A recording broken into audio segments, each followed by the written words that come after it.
Let's talk about one of the most emotionally charged subjects there is, abortion, but in an unemotional way. Also, let's not touch on the question that most preoccupies discussion of the subject, whether abortion should be legal or illegal. The only question here is the moral one. Is ending the life of a human fetus moral? Let's begin with this question. Does the human fetus have any value and any rights?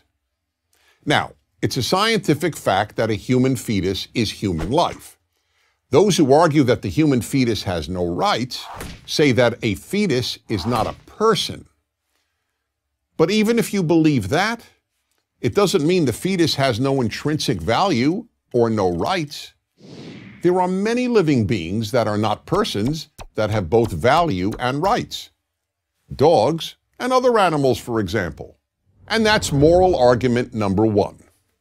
A living being doesn't have to be a person in order to have intrinsic moral value and rights. When challenged with this argument, people usually change the subject to the rights of the mother, meaning the right of a mother to end her fetus's life under any circumstance for any reason and at any time in her pregnancy. Is that moral? It is only if we believe that the human fetus has no intrinsic worth. But in most cases, nearly everyone believes that the human fetus has essentially infinite worth and an almost absolute right to live. When? When a pregnant woman wants to give birth. Then society and its laws regard the fetus as so valuable that if someone were to kill that fetus, that person could be prosecuted for homicide.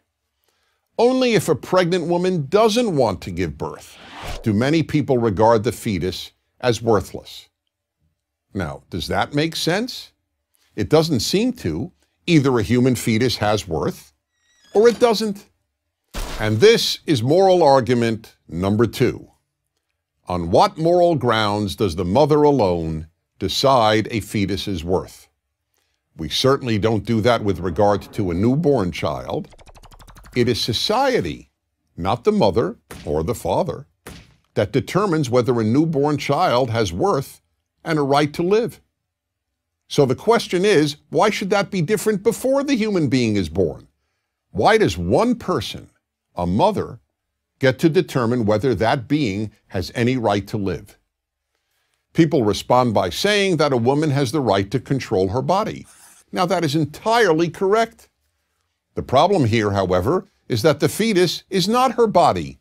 It is in her body. It is a separate body. And that's moral argument number three. No one ever asks a pregnant woman, "How's your body?" when asking about the fetus. People ask, "How's the baby?" Moral argument number four. Virtually everyone agrees that the moment the baby comes out of the womb, killing the baby is murder. But deliberately killing it a few months before birth is considered no more morally problematic than extracting a tooth. How does that make sense? And finally, moral argument number five. Aren't there instances in which just about everyone, even among those who are pro-choice, would acknowledge that an abortion might not be moral?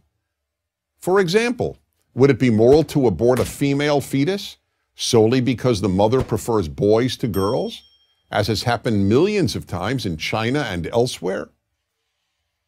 And one more example.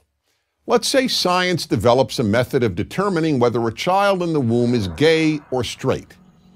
Would it be moral to kill a gay fetus because the mother didn't want a gay child? People may offer practical reasons not to criminalize all abortions. People may differ about when personhood begins and about the morality of abortion after rape or incest.